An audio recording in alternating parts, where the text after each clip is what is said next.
Welcome, YouTube, to the debut episode of the Collecting Confidant, and that would be me, your host, GunstarHero.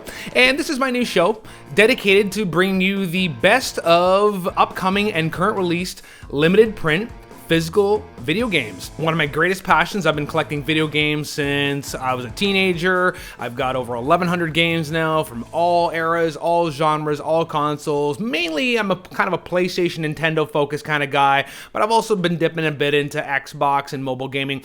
But what has really piqued my interest over the last few years is the trend of limited print video games from online retailers, starting with the granddaddy of them all, limitedrungames.com, and then following up with many different other sites doing similar things like Special Reserve, Super Rare, Red Art, PlayAsia does a lot of that kind of stuff. And it's fantastic because in this digital era where people keep talking about how it's the end of physical games, nobody wants manuals, cartridges, discs anymore, everybody just wants to stream and subscribe. And to an extent that is actually true, where overall statistically more gamers are gravitating towards digital sales and subscription models like Xbox Game Pass. But then there of course is there's still the subset of the gaming community like myself that prefers to have something tangible, something physical, and overall something preserved. And that's really the real reason, not only why I collect, but also why I wanted to do this channel, to celebrate the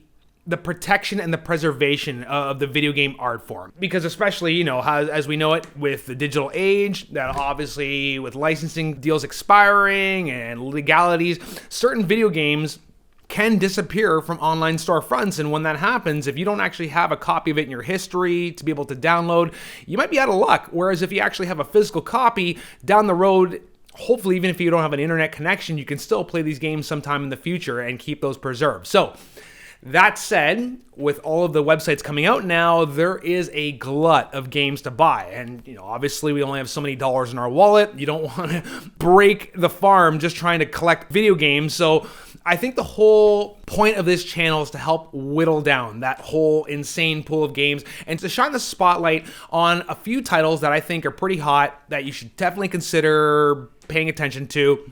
So I thought I'd start things off with something that looks like total fire. It just came out this week. It actually came out on the 1st of March on Stadia, and then on the 15th of March came out to all the platforms, PS5, PS4, PC, Steam, Switch. That, of course, is Dawn of the Monsters, being put out by 13 AM Games and being published by WayForward.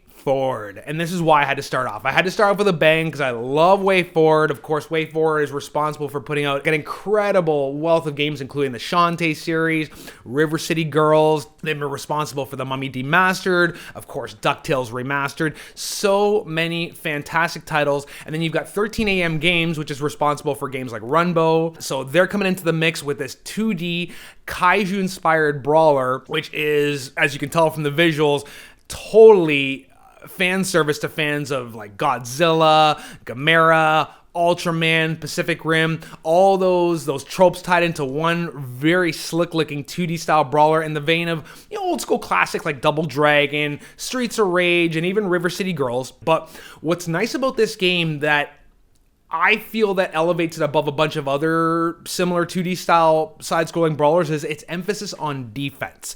The fact that the developers admitted that they were heavily inspired by God of War and Bayonetta when making this game.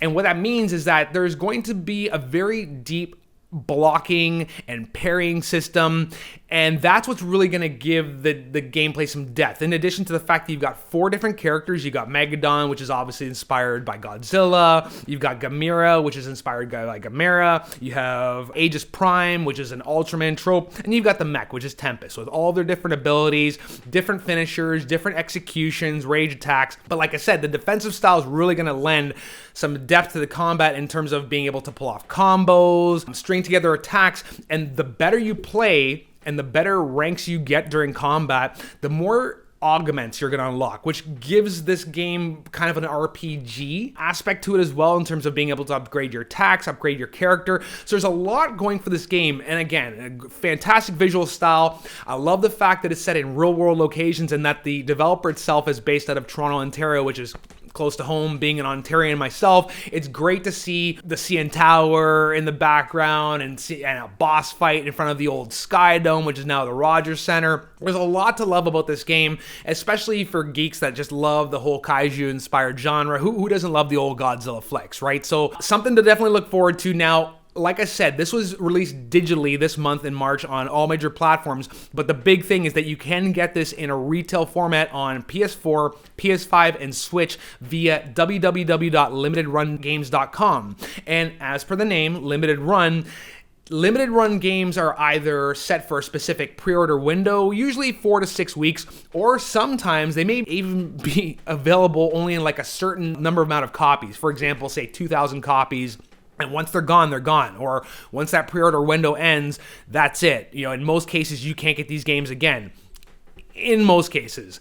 We'll talk about that on a future video. But for now, Dawn of the Monsters is available to pre-order physically. And you can do that until Sunday, April the 3rd at 11:59 p.m. Eastern Time. So that's your deadline. That's why I figured I'd put out this video to give you some time to think about it, check out some of the visuals, and even offer some links below to some of the gameplay trailers to make that decision for yourself. So definitely coming, highly recommended. I haven't played it yet, but I'm going to be buying the pre-order, and eventually, when I do actually get the game, I can do a follow-up and actually do a review of the game for you guys as well. So if you're still on the fence later on and you're able to secure a physical copy, but what I will say, ladies and gentlemen, is that if you're into the whole collecting limited run, special reserve, physical releases kind of phenomenon, you will know that these games don't last very long on their retailers' pages, and that after they're gone, to go and find these things on eBay can be very pricey. You can get lucky. A lot of retailers are starting to, like brick and mortar retailers are starting to order their own physical versions, and if you get lucky, you might be able to go find one for $60 or so.